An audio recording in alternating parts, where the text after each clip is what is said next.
Bonjour mes chers frères et sœurs et bienvenue à notre rencontre matinale où nous essayons de décrypter ensemble les clés, les révélations nécessaires pour vivre réellement par le développement de notre capacité, le déversement du flot. Père, je te bénis, je te glorifie pour ce que tu es en train de faire en cette saison.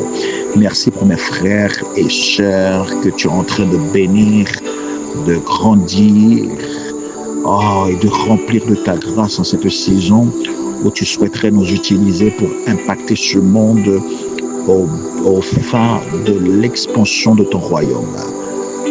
Fais grâce nécessaire et je te prie de bénir l'enseignement de ce matin, qu'il touche quelqu'un, qu'il révèle dans sa vie un potentiel dormant qui doit s'éveiller et se manifester en cette saison. Grâce et la gloire de Dieu sur notre vie pour cette matinée qui commence et qui augure une journée bénie, car c'est notre Dieu, notre Père, qui a fait ce jour dans le nom suprême de Jésus-Christ. Amen. Nous sommes mercredi, un jour béni. Nous sommes encore pour voir ensemble cette thématique pendant cette semaine très importante, se former avant de se lancer, avant de faire toute chose, dans tout ce qu'on s'investit.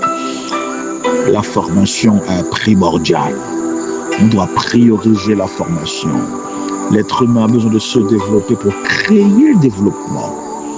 Et ce que nous a apporté, nous sommes en train de parler en cette saison de la saison d'abondance. Comprenez bien, nous voulons parler, nous voulons toucher l'abondance dans tous les aspects de notre être. Comme a dit Jean, bien-aimé, je te souhaite de prospérer à tous égards. Dieu s'attend à ce que nous nous prospérions à tous égards. Son déversement est prêt, son abondance se prépare à se déverser et même disponible. Maintenant, on attend notre préparation, notre capacité de réception. On avait parlé de la compétence, l'excellence qui permet le premier jour ce lundi de cette semaine, on avait vu la compétence, la diligence à permettre par la formation continue de se positionner sur le marché, d'exister grâce au changement et fluctuations, de pérenniser, de rester à long terme par rapport au bagage que nous avons acquis par la formation. Hier, on avait appris la maîtrise, l'importance de se former financièrement, la maîtrise financière qui passe par l'épargne préventive et la diversification des revenus. On avait compris que tout ça, c'est selon un principe qui fait que on s'enrichit généralement au moment des crises. Les crises sont des tremplins qui permettent l'accélération des richesses, qui permettent de vivre l'abondance. Et ce matin, ce mercredi, nous allons apprendre sur cette thématique que nous appelons création d'opportunités et réseautage. L'opportunité ne vient pas. Je me rappelle de cette équation que donne toujours notre apôtre, le gardien apostolique de notre ministère, le docteur Jean-Hidel Petit-Frère. Le miracle, la richesse, le succès, la réussite est le résultat de l'opportunité plus préparation. L'opportunité plus formation, préparation, c'est ce qui accorde la réussite. Mais les opportunités ne viennent pas par elles-mêmes. Ce que vous appelez chance, c'est des paramètres que vous ne maîtrisez pas. Ce que vous appelez chance est le résultat un ensemble de préparations qui t'a permis de te positionner au bon moment et favorable et qui te fait jouir des choses que d'autres ne vivent pas. L'opportunité ne vient pas de par elle-même, on crée l'opportunité. Alléluia. On crée l'opportunité par sa compétence et par son réseautage. Waouh! Dans Proverbe 22, verset 29, qui est notre texte de base, Salomon dit, « Vois-tu un homme habile dans son ouvrage? Vois-tu un homme qui maîtrise ce qu'il fait? Vois-tu un homme compétent, excellent? Il s'entoure, il se tient auprès des rois. Il a un bon réseautage. La compétence, l'excellence attire la grandeur. Oh my God, Shaka. Oh mon Dieu, oh mon Dieu. Je ne parle pas d'onction. Je parle de l'excellence de la compétence. L'onction, c'est un esprit supérieur, c'est une capacité supérieure dont tu as besoin. Mais tu ne peux pas avoir cette capacité supérieure si tu n'as aucune capacité. Le surnaturel ne peut pas se déverser si le naturel n'est pas là. Le surnaturel a besoin de voguer sur le naturel pour son impact. Mais il faut qu'il trouve le naturel. Dieu a besoin de trouver en toi la capacité pour planer sur toi afin de faire la différence. Si tu fais rien, Dieu ne te trouvera pas comme cette plateforme pour agir, impacter. La Bible dit, tout le temps, Dieu dit, je cherche un homme. Je souhaite changer quelque chose, mais je cherche un homme. Là, le sage dit, si tu vois quelqu'un de compétent et d'excellent, il attire les grands. Il attire ce qui est royal. Et il dit, il ne se tient pas auprès des gens obscurs. L'excellence fait fuir certaines personnes de ton entourage. Si tu remarques que tu es entouré, que tu es attiré par certaines personnes, il faut se questionner.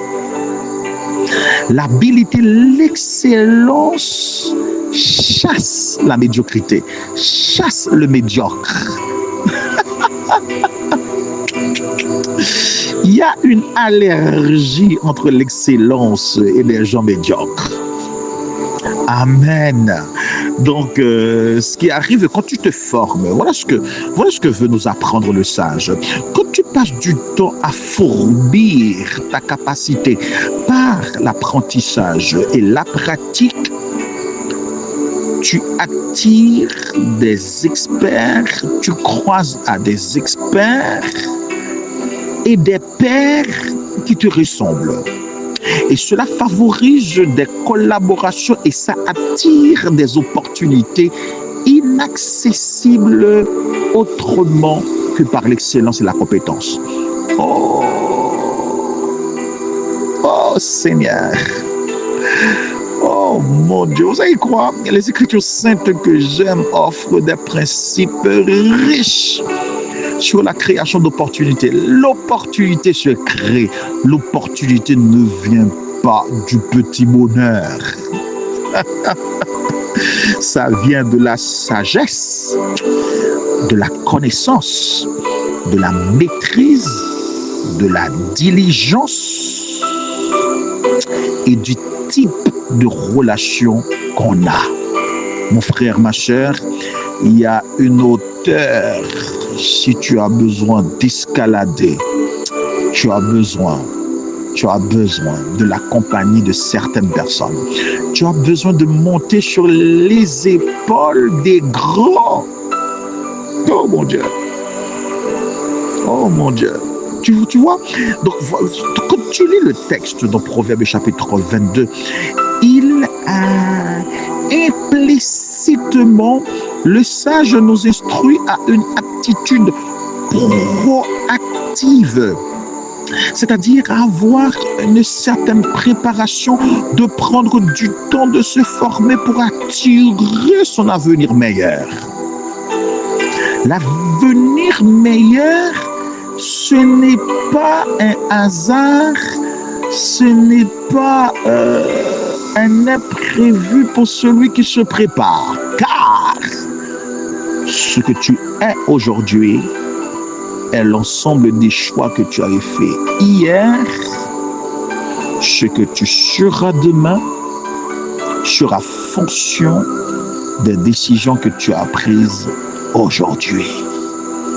Donc l'avenir est prévisible. Le succès, comme l'échec, est prévisible. Mais est-ce que tu es proactif? C'est-à-dire, est-ce que tu allies dans ton comportement la formation ou la préparation personnelle en t'appuyant bien sûr sur la direction divine? Oh là, gloire à Dieu!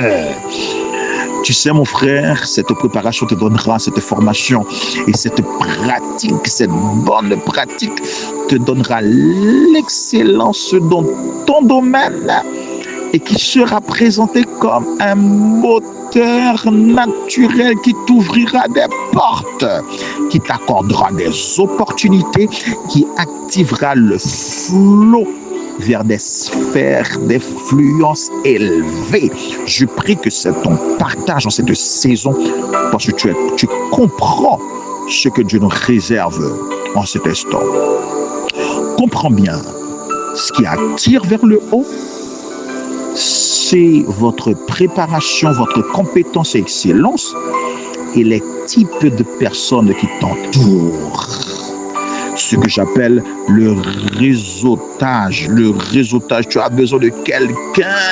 La Bible dit dans Ecclésiaste chapitre 4 du verset 9 à 12, il dit « Deux valent mieux qu'un ». Deux valent mieux qu'un. Tu as besoin de quelqu'un parce qu'il retire ces deux-là. Quand tu es bien entouré, tu retires un bon salaire de ton travail, de ce que tu as accompli. Donc, ton compagnon, ta relation te permet la fructification, te permet un bénéfice, te donne des intérêts. Or, il est dit, si l'un tombe, l'un relève son compagnon. Tu sais, il est très important d'être bien entouré. Il est très important d'être bien entouré. Parce que ce qui nous arrive généralement, écoute, si tu ne fréquentes que des faibles, quand tu tomberas, il ne trouvera pas la force nécessaire de te relever. Tu as besoin de quelqu'un qui a la capacité de... Tu as besoin de fréquenter des gens qui ont les capacités de te relever. Paul dit, les mauvaises compagnies corrompent les bonnes mœurs. Tu as besoin d'identifier les compagnons nécessaires qui t'aideront à t'élever au sommet. Mon Dieu, c'est important et fondamental. Oh, voilà pourquoi je termine avec ce verset que j'aime dans Proverbe 13, verset 20. Le sage dit, celui qui marche, voilà pourquoi il faut faire attention à ton réseau. Il faut faire attention à ta formation, travailler son excellence, mais il faut faire attention également à son réseau. Proverbe 13, 20 dit, celui qui marche avec les sages devient sage, mais celui qui se plaît avec les faibles, les insensés, les médiocres, il dit, s'en trouve mal. Ça, c'est la Bible qui le dit, c'est pas moi. Tu dois choisir ton camp, tu dois choisir ton réseau. C'est important, mon frère. C'est fondamental. Le choix de son réseau, mon ami, influencera directement la qualité de tes opportunités et ta croissance personnelle. Fais attention à qui tu fréquentes. Voilà quelques questions de réflexion. Si tu comprends ce qu'on vient de dire, Qu'est-ce qui te porte à avoir des relations? Est-ce que c'est tout simplement des relations que tu as? Est-ce que c'est par le simple fait que tu voulais accumuler des contacts? Ou bien tu voulais bâtir des relations profondes, durables? Réfléchis. Si tel n'a pas été le cas, réfléchis sur le procédé de bâtir maintenant tes relations. Amen. Amen. Est-ce que t'intégrer, deuxième question de réflexion, est-ce que t'intégrer dans un réseautage, c'est juste une habitude? Tu le penses? C'est stratégique? Ou bien c'est juste une action ponctuelle, tu le fais comme ça aujourd'hui, il n'y a pas de suivi, ça ne te dit rien, il y a des relations que tu avais croisées, c'était ponctuel, il n'y a pas de suivi, tu n'as pas mesuré l'importance de cette relation. Il y a des opportunités qu'on rate, c'est parce qu'on n'a pas mesuré l'importance d'une rencontre. Réfléchis. Alléluia. Le petit devoir que je souhaiterais te donner après ton temps de réflexion, réfléchis maintenant sur ce qui compte, sur ce que tu comptes faire maintenant, pour ne pas attendre que les opportunités viennent à toi, mais que tu vas maintenant les provoquer en te mettant en mouvement. Par la formation, par ton excellence pour attirer les grands, les rois, et par le type de relation que tu vas construire, parce que le sage lui dit, si tu te mets avec des sages, tu deviendras sage. Deux valent mieux qu'un. Tu as besoin de quelqu'un pour te propulser. Voilà ce que dit Ecclésiaste. Tu as besoin de quelqu'un pour te propulser quand tu tombes, quand tu as besoin d'aide. Alléluia. Maintenant, je te prie maintenant de lever la main droite et de faire avec moi cette déclaration. Dites avec moi, je décrète et je déclare maintenant une accélération divine dans mes relations. Dites avec moi, j'attire les bonnes relations. Dites au Saint-Esprit, conduis-moi vers les bonnes relations au bon moment. Dites avec moi, je décrète et déclare que mon réseau s'élargit avec des partenaires de destinée qui partagent ma vision. Je décrète sur ma vie, chaque rencontre est une semence fructueuse et bénéfique pour mon futur. Je reçois maintenant, mets la main sur la tête et dites avec moi, je reçois maintenant la sagesse pour entretenir ces bons liens. Retourne la main sur le cœur. Fais cette prière avec moi. Seigneur éternel, source de toute sagesse et de toute grâce, je me présente maintenant devant toi pour te confier mon parcours professionnel et mes aspirations. Je reconnais que c'est toi qui ouvres les portes que personne ne peut fermer. Dans le nom de Jésus. Amen. Sois béni mon frère. Sois béni ma sœur. Et passe une excellente journée de mercredi. Va, impact, influence. Dans le nom de Jésus.